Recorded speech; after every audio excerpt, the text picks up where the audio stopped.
Interlude. No hit or no run. How did this happen? The captain groaned to himself, racing through the stronghold even as it was swallowed up by the storm of chaos. Things might not have been going perfectly, but he had thought they were going well enough. Breed the goblins, domesticate them, use them for soldiers. When the idea had struck him, it had seemed so inspired he thought it might be a revelation. Slaves or kidnappees could serve as a nice, cheap source of both food and procreation. He would have an endless source of disposable troops. An infinite army. They could even win a war with these forces. The captain remembered the withering look of disdain the Prime Minister had given him when he had suggested the idea. When the Prime Minister had brought her to parade before the troops, the princess didn't even look at him. As the goblins grew more numerous, the soldiers also began to give him dirty looks.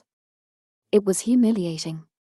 Why didn't they share his devotion to this country, his willingness to do anything, even something underhanded, for its sake? Hey, out of my way, you dogs. The captain brandished his saber. There was a gibbering cry and a spray of blood. He ignored it. The wailing soldiers and the goblins were all alike, merely in his way. Now that the Prime Minister held the power in this country, that made the Prime Minister's second-in-command the next most powerful person, and that was him. One day he would take that despicable minister out of the picture, force the princess to marry him, and then he would stand at the top. He had the knowledge and the intelligence. He had been educated in the singing of ballads and the ways of etiquette and culture. And as for combatability, he was displaying it now. So why doesn't anyone see me for the jewel that I am? The captain charged through the stronghold, looking around with bloodshot eyes, saliva frothing at the corner of his mouth. He had been informed of the goblin attack just as he had been preparing to entertain the foreign merchant woman. He had been on his best behavior. He would whisper a welcoming word or two into her ear so that when the time came she might aid him. He'd even had something special up his sleeve to make sure it would happen. Everything had been going according to plan, and then the goblins rebelled. He was sure the foreign woman had started it somehow. Another country instigating rebellion in his ranks. That was as good as a declaration of war. It's war, he shouted.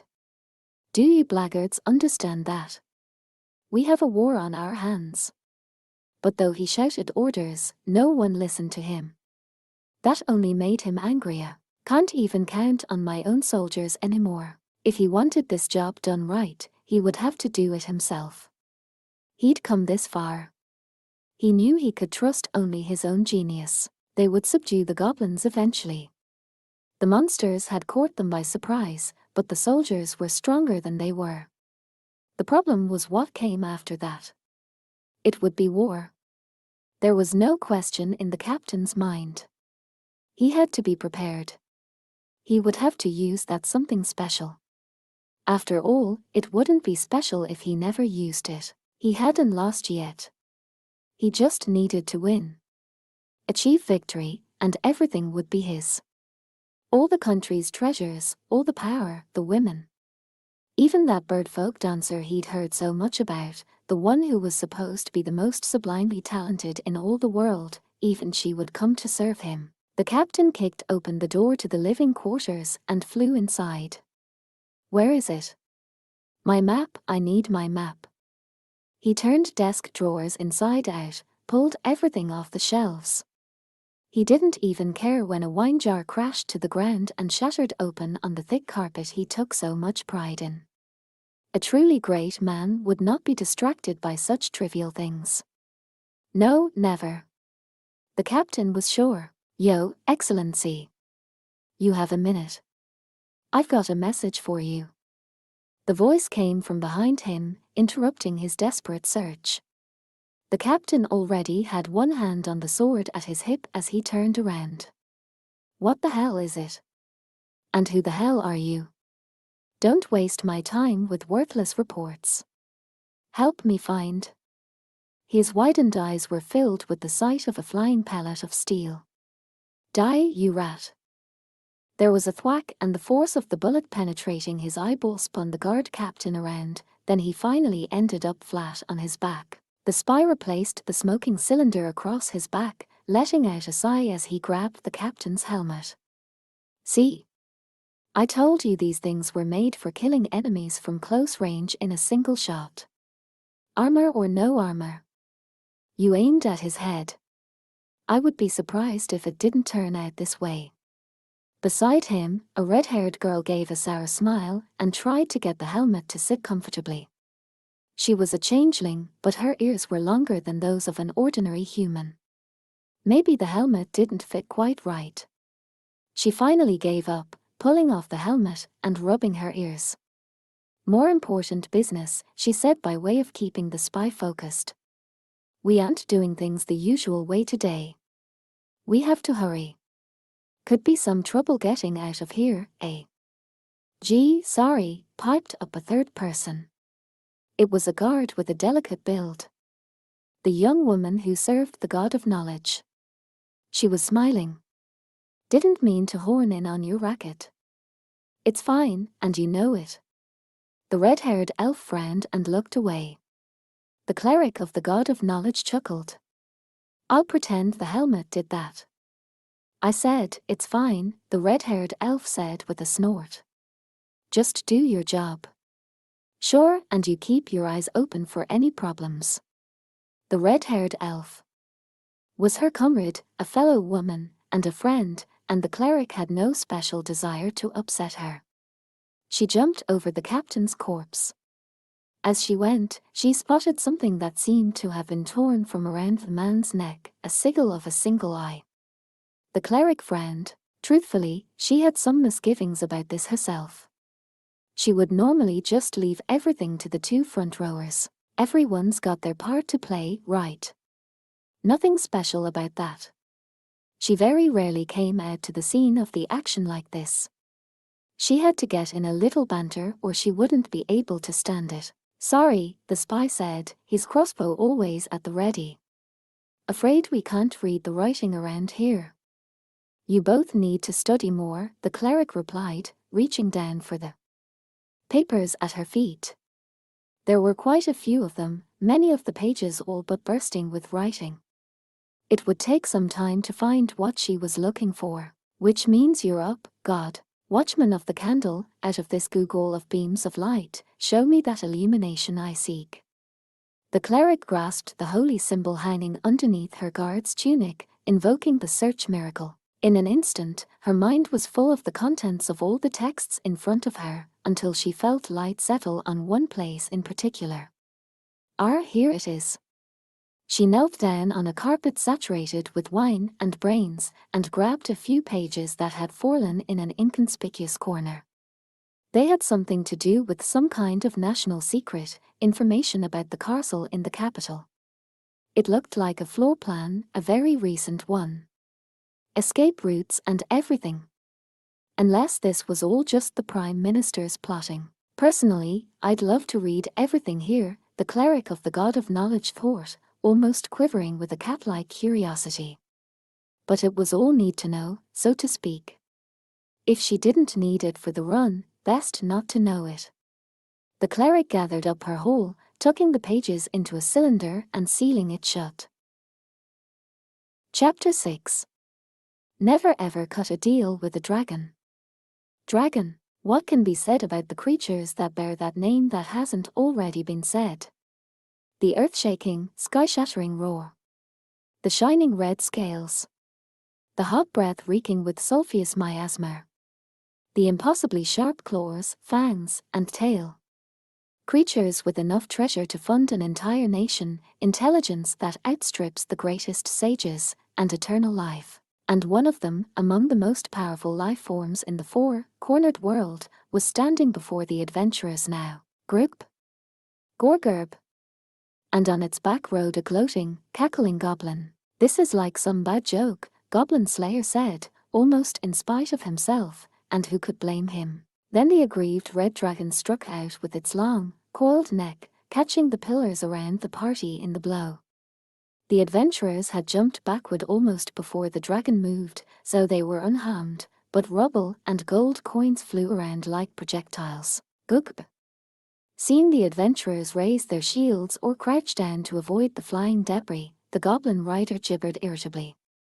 He pulled the reins in every direction, and each time he did so, the dragon would twitch with evident anger. High Elf Archer, who had jumped to another pillar, sounded uncharacteristically bitter for a high elf as she exclaimed, "How does a dragon let itself get harnessed by a goblin?"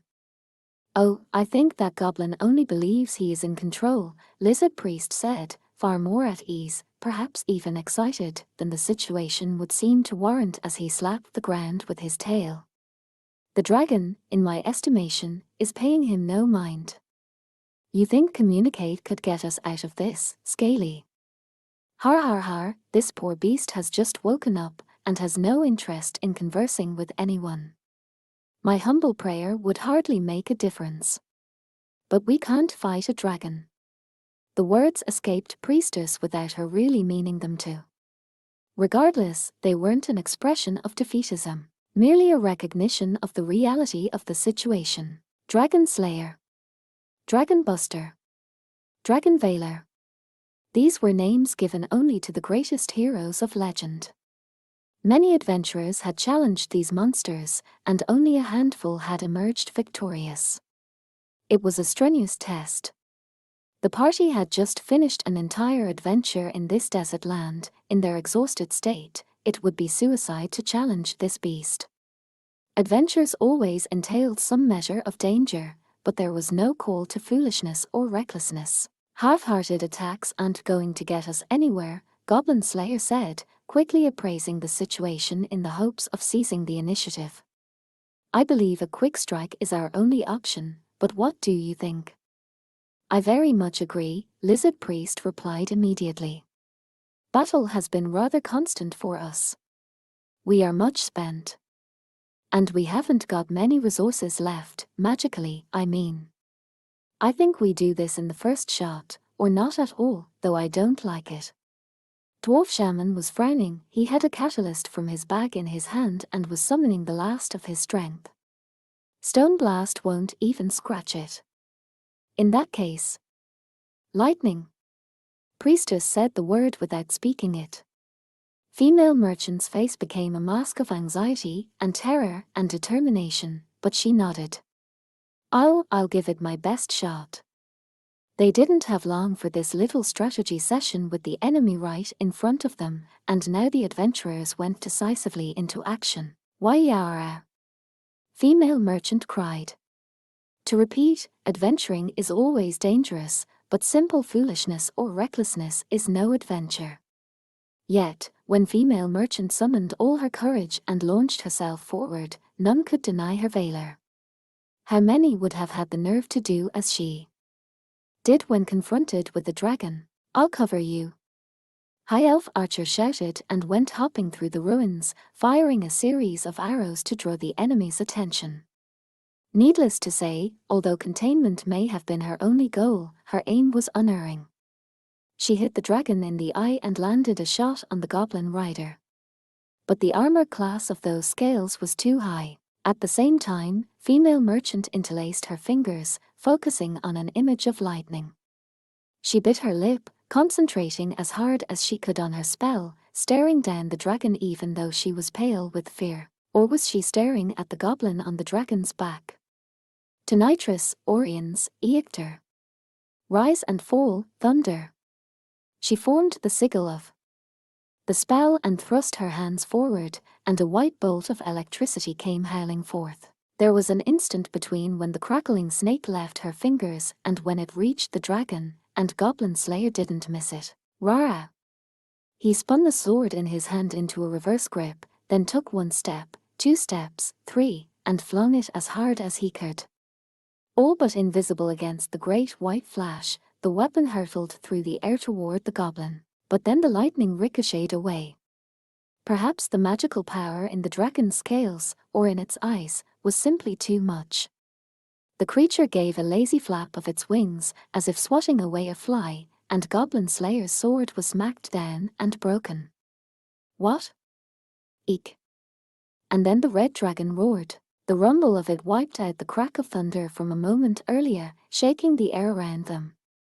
If one were to hack away at a stringed instrument while wearing thick leather gloves, perhaps one could catch the faintest echo of this sound. The pressure of the sound wave easily cost female merchant her balance, and she went tumbling to the ground. Goblin Slayer, for his part, was already moving. Perhaps it was the grit of a silver-ranked adventurer at work. Or maybe he was just putting into practice his master's old advice, anyway, keep moving. Whichever it was, he was in time. He swept female merchant up while she was still squeaking and shaking and dove into the shadows of a pile of loot. Eep! Female merchant exclaimed, but he ignored her, putting her in front of him and shielding her from the rush of wind with his back.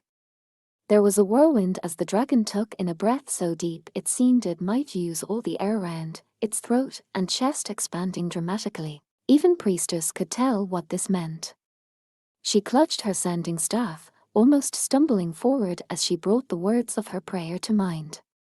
But I'm not going to make it. This was the reality. One small human girl was going to find it very difficult to seize the initiative. The dragon's jaws opened. She could even see the blinding light hovering behind its fangs. The light that would mean death itself if she couldn't avoid it. Search as one might, one would find nothing in any of the four corners of the world that could stop it. It would scorch a hero's armor, blacken the white walls of a castle, indeed, if it didn't simply melt them away. Sweat beaded on priestess's forehead. Her hands shook. Even here in front of a dragon, she tried to weave together the words of a prayer. O de la Fosor, though it be false, grant to my breath the miasma that proceeds from your organs. Before she could get the words out, though, a massive form leaped in front of her with animal agility. Lizard Priest sucked in the biggest breath of air he could, then released it with all his strength. Karar! The dragon's breath collided with Lizard Priest's own burning exhalation. The blinding, searing cloud expanded through the ruins faster than the wind of the Red Death. Lizard Priest met it head-on, but even he was at a disadvantage here. He was pushed slowly, ever so slowly, backward, scales melting and falling away with the poison. NRRGH. No, stop. This time, priestess was not too late. She rushed toward the lacerating heat, placed a hand on Lizard Priest's back, ignoring the way it burned the flesh of her palm, and prayed. O Earth Mother, abounding in mercy, lay your revered hand upon this child's wounds. Let the blessings of the Earth Mother be upon him. Using protection might well have cost her her life. She was thinking in part of the dancing girl's performance. But what power was more fitting than that of the Earth Mother to resist a dragon's poison befouling the land? In response to this faithful disciple's prayer, a divine miracle protected and healed the lizardman's huge body.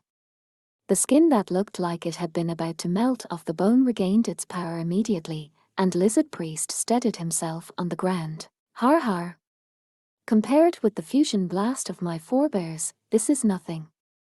When the smoke from the dragon's breath cleared, Lizard Priest was still standing proud, ready for more. The girl who had fought so hard to save his life, and all his other companions, were at his back. Defeat, death that does not bring forth life, was the shame of a lizardman. Nor was it proper to use weapons and equipment against such a powerful enemy as this. Lizard Priest flourished his claws and fangs and tail as he prepared to face the dragon, howling out, O proud and strange Brontosaurus, grant me the strength of 10,000. Then he flew at the enemy with a shriek, his limbs lashing out, colliding with the claws of the red dragon. But even this could be only for so long. His forefather's strength would not last forever. The creature in front of them might have been young, but it was still a dragon. Even a lizardman could not resist it. Priestess, determined not to waste the time that he bought, tried to breathe evenly as she worked her way backward. Maybe that last miracle had taken a lot out of her, or maybe it had something to do with the dragon's breath, but her vision seemed dim, everything around looked so dark. She couldn't quite seem to get breath into her lungs. Her arms and legs felt numb, and she stumbled the last few steps. Goru Gerb. The way the goblin cackled, even though he probably hardly understood what was going on, irritated her immensely. Clutching her staff, her eyes brimming with tears, Priestess still managed to fix the monster with a glare. She wasn't weeping from fear. It was simply the way her body responded as she battled the pain. How could it be from fear? "I'm not afraid. You all right?" High Elf Archer shouted to Priestess, jumping down from one of the pillars and running over to Goblin Slayer and Female Merchant. She kept shooting as she went to buy them time to get on their feet and to help back up Lizard Priest. But the butt-tipped bolts bounced off the dragon's scales, and the rare shot that did stick surely did the monster no harm at all. She could try to aim at the goblin instead, but each time the dragon flapped its mighty wings, her arrows went spiraling away. The goblin was convinced it was his tugging on the reins that was causing this, and was looking quite pleased with himself. High Elf Archer ground her perfect teeth and turned to Dwarf Shaman. "Don't you have some kind of dwarf magic that can do something about this thing?" "Stupor, sleep. It's too big for anything I've got." Dwarf Shaman replied, a dispiritingly rational answer. He had one hand in his bag of catalysts, but he didn't unleash Stone Blast, just coldly surveyed the scene of battle. He understood that if lightning couldn't stop this thing, his own spells weren't likely to break through its defenses. How he chose to use his few remaining spells could determine the party's destiny. One who simply intoned whatever came to mind without considering the consequences would not survive very long. Might get the goblin to fall asleep, but when the dragon moves, he'll wake up again. Not going to knock them both out, I'm afraid. Can you do just the dragon, then? Then the goblin would give the dragon a whack and wake it up. What to do, then? Goblin Slayer groaned from the burning on his back but slowly rose up. The dragon might have just woken up, but apparently it wasn't upset enough to incinerate its own horde. Goblin Slayer didn't appear to have any injuries to his limbs. Pain meant one was alive, that one could move. There was no problem. "Are you all right?" I am sorry," Female Merchant said in a small, trembling voice. She was still curling into herself, her body tense. Her short-cut hair, her excellent clothing, and the rapier at her hip all showed no sign of scorching. His master had told him that having something between it and an explosion or fire did a lot for the human body, and it seemed he had been right. Privately thanking his master from the bottom of his heart, Goblin Slayer took Female Merchant's arm and pulled her to her feet. They were fighting a dragon, and they still hadn't suffered any losses. He thought that was a pretty good job for someone as witless as he was. Not, of course, that he had done it all on his own. But there is no room for error. He shook his helmeted head, forcing himself to focus, and then he took stock of the situation. Lizard Priest had the red dragon in check, but the next round of its breath would likely overwhelm him. Goblin Slayer suspected the only reason any of them were still alive was because the dragon was still shaking off sleep. The dragon is not protecting that goblin, he concluded. No dragon could be controlled by the likes of a goblin. At least not so long as there were no goblins with dragon blood in their veins, but such a ridiculous thing could not exist. That left one explanation. It's trying to knock the goblin off. Yes, that was it. The dragon had awoken, bad mood and all, when a goblin had jumped on its back. But that didn't mean they could leave well enough alone or try to simply run away. Once the dragon got its wits about it, it would smash the goblin, kill all the adventurers, and give one of its great roars. And the next meal it would find would be the women who had been saved from the goblin breeding ground. In other words, as ever, goblins are at the root of all my problems. If I take out the goblin, do you think you can get the dragon back to sleep? I can at least give it a try. Dwarf Shaman pounded himself on the chest. Good enough. Goblin Slayer nodded. Their collective stamina was much reduced. They had few spells left. He had lost his weapon. He had comrades. Former captives were behind him. His enemy was a goblin. The situation was grim, but what about it? He almost thought he could hear the sound of dice rolling in the heavens. He groaned softly. He didn't care about them. Now it's only a matter of do or do not. He pulled a stamina potion from the item pouch at his hip, popped the stopper and poured it through his visor in one gulp. It was better than no relief at all. He tossed the bottle aside, then took his item pouch clear off his belt. You know how to use this, right? Huh. Oh. He tossed the pouch to Priestess, who scrambled in surprise but managed to catch it. His equipment, he was entrusting it to her. She found that gave her strength. Yes, sir. Take care of it, then. Priestess nodded energetically. Goblin Slayer simply placed a rough, gloved hand firmly on female merchant's shoulder. She stiffened. The young woman looked upset. Was it from anxiety? Fear, maybe. Her eyes appeared to be wavering, but Goblin Slayer looked right into them from within his helmet. I'm going to kill all the goblins. That hasn't changed. Female merchant swallowed. She clenched her fist to still the trembling of her hands. Then she nodded. Right. I understand. Good. All was well, then. What he had to do next was clear. He would kill the goblin. All he had to do was focus on that. Goblin Slayer looked at Lizard Priest fighting the dragon and then at the rest of his party. I'm going to do it now. Back me up. Against a dragon. All right, this just got interesting. Goblin Slayer and High Elf Archer started moving at almost the same instant, kicking up gold coins from the ground as they went. But the High Elf quickly overtook the human, jumping from one pillar to the next, finding her aim. She took 3 arrows from her quiver. Then she loosed them in a literal rain. They flew faster than the speed of sound, rocketing toward the dragon's eye, its throat, and the goblin on its back. But none of them could penetrate the dragon's defenses. For a red dragon, the puny arrows and the obnoxious goblin were both only as annoying as flies. The creature shifted irritably, and the arrows bounced off its scales with a dry clack clack clack. What I wouldn't give for a dwarf-forged wind lance and some black arrows right now. High Elf Archer thought, a very frustrating thing for an elf to have to think. She compensated by shouting, "What are you doing down there, dwarf? Pipe down, I've got my own way of handling things." Dwarf Shaman replied with rather familiar conversation. But sweat was beading on his forehead, and his concentration was worn down to the nub. He was going to try to cast a spell on a dragon. It was an all-or-nothing gamble. If he didn't use everything he had at this moment, when would he? They had nothing to spare. Well, the adventurers didn't. The same couldn't be said of the dragon. Whoosh! Sand particles jumped up from the ground as the air went rushing by, and High Elf Archer's ears flicked. HNRR, RRGH, GHHH.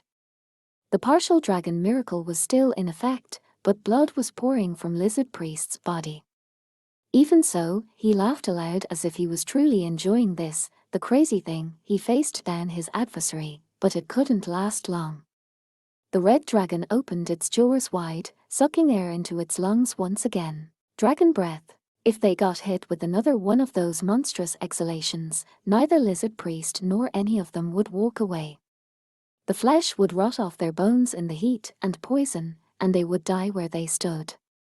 In this, the High Elf, the descendant of Fee who had lived for virtually eternity, was no different from any of them.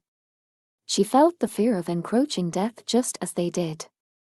Yet, she didn't run but knocked another arrow into her bow and pulled back the string. She had to aim. Take aim at the jaws. Lizard Priest howled. We bite with great force, but the muscles that keep our jaws open are much weaker. That's it. Here goes nothing.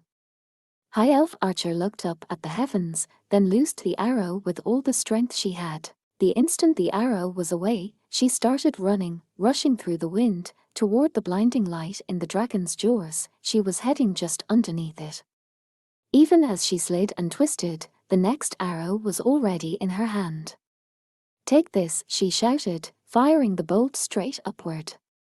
Just as she had planned, it lodged in the dragon's lower jaw. Suddenly, the arrowhead was not a bud but a flower and then a seed. At the exact same instant, the arrow she had fired from above came rushing down like shooting stars, slamming into the dragon's upper jaw. The jaws met with a slam, and an explosion began inside the creature's mouth. "Gorp!" the goblin on the dragon's back screeched as it was licked by the flames coming out of the creature's mouth. The goblin gave a hard pull on the reins. As for the dragon, it could by no means be killed by its own flames, even the poisons in its breath would not be fatal. But the goblin on the dragon's back, so confident that no one could touch him. He was a different matter. "Gorup! Gorup!" Goblin Slayer saw it all as he ran straight toward the monster. He stayed low, dodging the flying debris and treasure that the flailing dragon kicked up.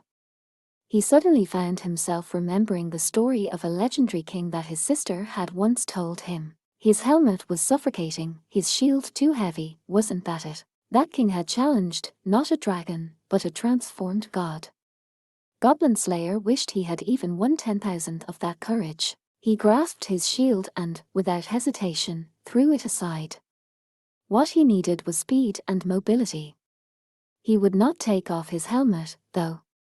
However much it might restrict his vision, he couldn't afford to risk being hit in the eyes at a moment like this. He had only one goal: to kill the goblin.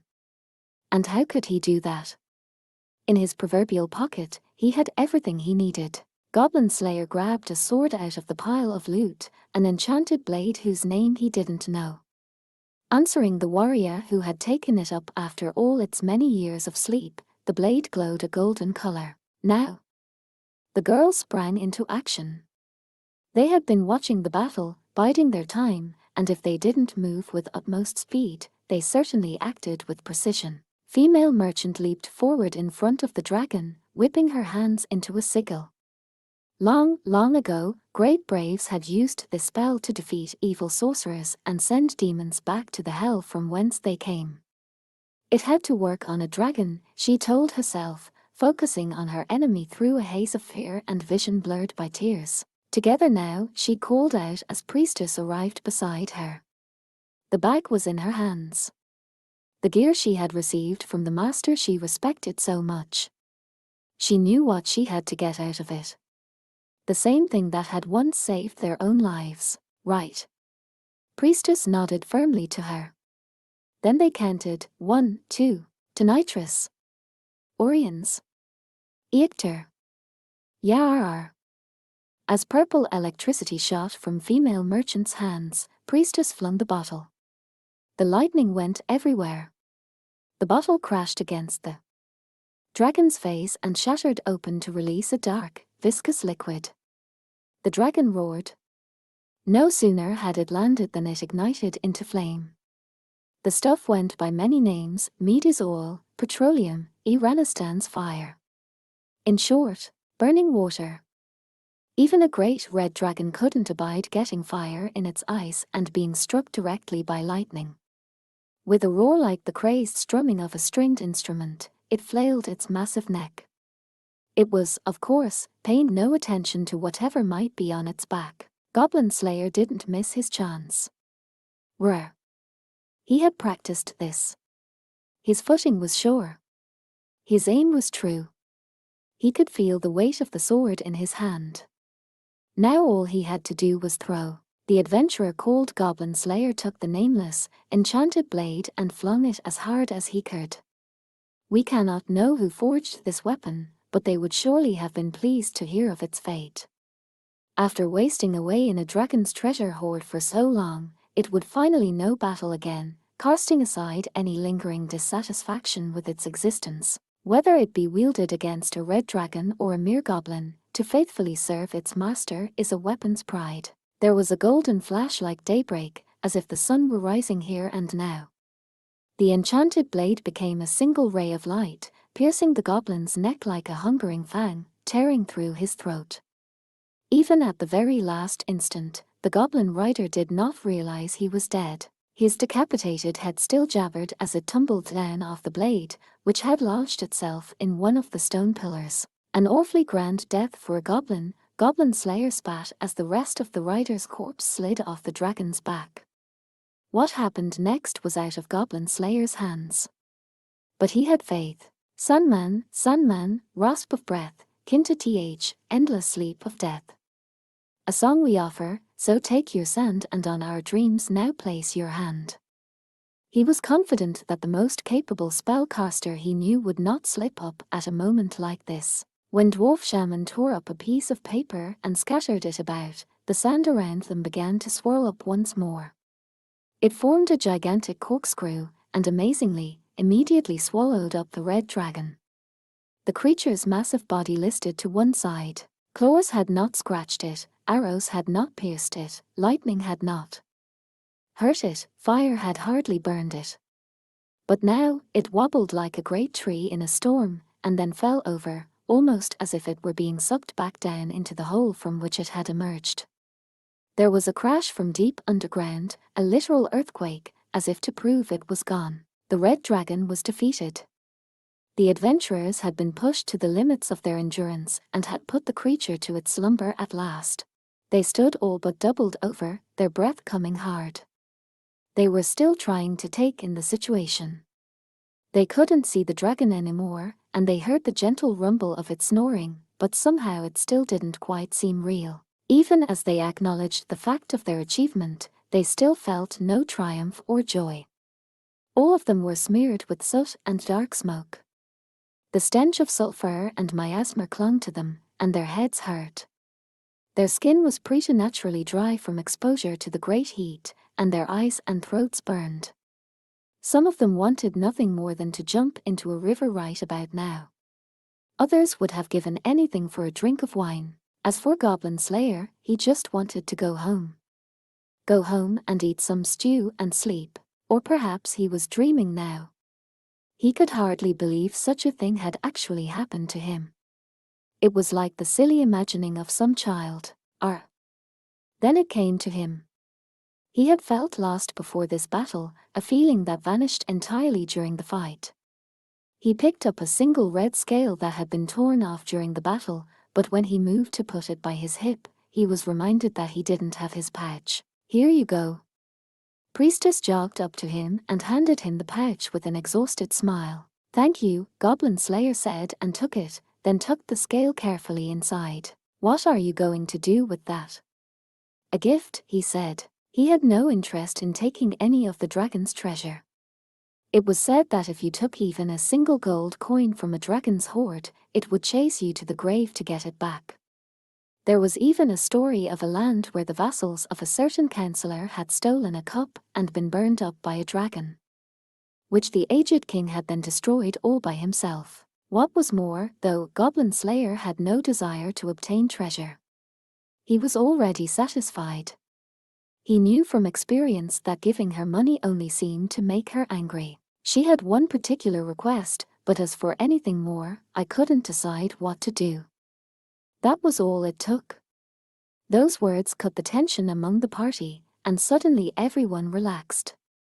The first to let out a sharp breath and toss herself backward into the sand was High Elf Archer. Are we alive? We are alive, aren't we? I kinda can't believe it. Yes, we are alive. By the skin of our teeth, I believe the expression is.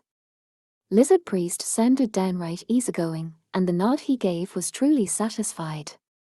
The strength of his forefathers had already fled his body, and blood seemed to be pouring out of him. But he looked almost pleased about this, making a strange hands-together gesture of thanks to his forebears. I did not imagine that one so small and weak as myself might be blessed with the chance to confront a dragon. Still grinning, he began to intone prayers of healing. High Elf Archer remarked that, oh yeah, he'd had one miracle left, hadn't he? You think this makes us dragon slayers? She asked after a moment. More like dragon sleepers, Dwarf Shaman said, sitting down heavily. Not quite as, oh, cool. He sounded distinctly sour about it. As if we were ever going to beat a dragon fighting like that, he spat out. He turned his flask upside down over his mouth, licking out the last drops of wine. Not to mention when we get home, I'll have to make up a song about this adventure. Gods, it makes my head hurt. He continued to complain. This was why he hated relying on the Sandman. Want some help? High Elf Archer offered, but he snorted, don't need it. In the blink of an eye, they had gone from this simple disagreement to a full-fledged, classic argument. Priestess, finding the familiar sound oddly sleep-inducing, let out a little yawn. I'm tired, said female merchant, sitting down as if her legs had failed her. She probably didn't have the strength to get up. Exhaustion had never seemed a better descriptor of what they were feeling. Priestess, feeling much sympathy with female merchant, sat down beside her. Her whole body felt heavy. She let out another yawn. Me too. Let's stay at least a day in town, female merchant said, after murmuring to herself. Yes, that's a good idea. We can take a bath. I will take a bath. Priestess chuckled and nodded at her. As they sat there side by side, their heads bumped into each other. They couldn't even sit up straight anymore. They leaned against each other for support, and female merchant's warmth made Priestess even sleepier. Maybe the Sandman is still here. A third yawn accompanied the thought. As she rubbed her eyes, she heard Lizard Priest laughing. After goblins, a dragon. Whoever the enemy commander may have been, they chose a poor way of doing things. Priestess, not understanding, opened her mouth in an effort to ask what he meant. It's a warning from the Age of the Gods. The answer came from Goblin Slayer, busy emptying the contents of a canteen into his visor. My master mentioned it to me once. It is said, one must not cast the good pawns after the bad. It means that when you've been defeated, you shouldn't be so set on using up your trump card. That made sense. Priestess nodded. She didn't understand it completely, but it made a certain kind of sense. Her thinking didn't quite seem steady. Thoughts with no context bubbled up and then faded away. Someday, a dragon. She remembered the red-haired wizard saying something like that. Not the elf. Someone more familiar, just the once. The boy with a sword. The girl with black hair. They hadn't all had time to get to know one another, yet still the words had been said. They had been a sort of promise, a sort of wish, a sort of hope. Warnings. I know one, too. Someday. Someday, certainly. But for now, never make a deal with the dragon. For now, it was a bit too soon for dragon slaying.